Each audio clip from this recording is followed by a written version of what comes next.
Hey guys, Crystal Thompson here for Unity. I am continuing on with my 4-color combo for the month of April. And for this month, I selected 4 colors, making 4 projects, so you can see all the different ways you can use these same colors on different cards. To make this card, I'm using Happy Moments, flowers, using the 4 colors from Altenew.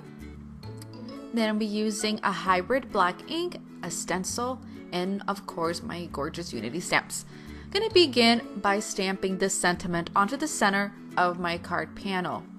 Next, I'm going to protect my surface because I'm going to stamp repetitive motions outside the lines, and I do not want to damage my board here. So with the black hybrid ink, I'm going to stamp just the flowers from the Happy Moments. It's just a pretty flower and I can't wait to color those. Next, using a striped stencil, and you can use any stencil, but this is what I got. Be using my purple, I'm gonna line up the stencil and going from darkest to lightest, I'm gonna darken the bottom part of the card and then blending up so it kind of blends out right there at the sentiment. Move the stencil to the next spot, and using my coral berry, I'm going to repeat the process, blending from the darkest all the way up so it blends out into the sentiment.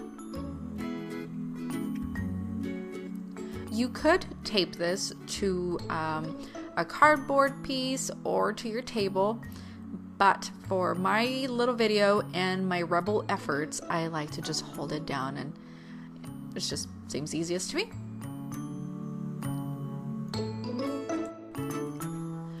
Once we're done with the orange, we're going to go ahead and do the yellow in the same process that I've shown you.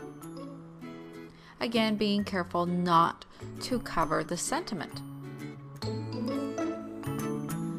When you're done blending all your colors, go ahead and tie some ribbon or twine. I use black and white twine onto this just to give it a little more color. I hope you've enjoyed this tutorial. Thank you so much. Please give it a thumbs up, a sweet comment below, and stay tuned for another installment of the 4 color combos for the month of April. Thank you so much. Have an awesome day.